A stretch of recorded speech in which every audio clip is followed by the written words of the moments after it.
Salut tout le monde, bienvenue sur la chaîne de Becca Rousseau. Je profite de la Journée internationale contre l'homophobie et la transphobie pour vous parler d'un sujet qui va peut-être être moins abordé, mais qui est tout aussi important, l'homophobie intériorisée. Donc, c'est-à-dire l'homophobie qu'on se fait par rapport à nous-mêmes lorsqu'on a une orientation différente de l'hétérosexualité.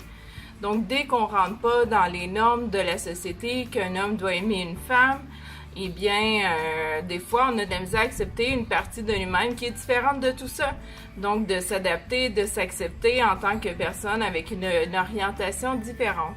Et de ce fait, on peut en venir à perdre de l'estime de soi, ne pas se sentir bien avec cette orientation-là.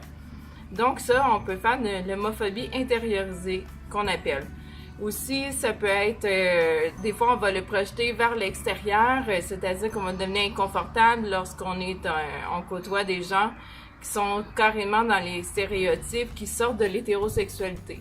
Donc, on va venir à être très mal à l'aise ou parfois même aller jusqu'à les harceler. Ça peut faire une projection de l'homophobie intériorisée. Je vais vous raconter comment ça s'est passé pour moi. Le premier souvenir que j'en ai, c'est à mes 14 ans. Je m'étais réveillée, j'avais pensé à une femme que je l'avais embrassée, puis vraiment à ce moment-là, ça m'a choquée parce que je me disais non, Rêve, toi tu dois aimer les garçons, et puis cette journée-là, je me suis vraiment pas sentie bien, j'ai pris quelque chose comme 3 douches, ça me grattait, je suis allée à l'école, j'avais peur que tout le monde ait vu mon rêve, et puis vraiment j'ai décidé de remettre ça au plus profond de moi-même, puis de me dire non, Rêve, t'es pas lesbienne. Puis, j'ai tout fait pour diminuer ça pendant plusieurs années. À mes 20 ans, j'ai fait mon coming out. Et puis, à ce moment-là, je vous dirais que ça m'a pris 1 an d'adaptation, de psychothérapie, que j'ai côtoyé de plus en plus de gens de la communauté pour travailler comment moi je me percevais en tant que lesbienne, en tant que femme qui n'avait pas la norme hétérosexuelle. Donc, ça m'a pris du temps à accepter que j'avais le droit d'avoir une orientation sexuelle différente.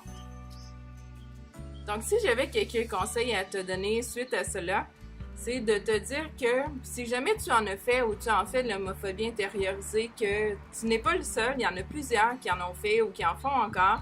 Des fois, ça prend du temps à accepter une partie de nous-mêmes alors qu'on nous a enseigné que la norme, c'était l'hétérosexualité. Donc, dis-toi d'un que c'est normal. De deux, ce que j'aurais à dire, c'est de ne pas avoir peur d'être soi-même, d'être différent, de s'aimer, s'accepter. Et puis, un dernier conseil, c'est côtoyer de plus en plus de gens dans la communauté. Plus vous allez en côtoyer, plus vous allez avoir de la facilité à vous accepter vous-même et de surcroît les autres.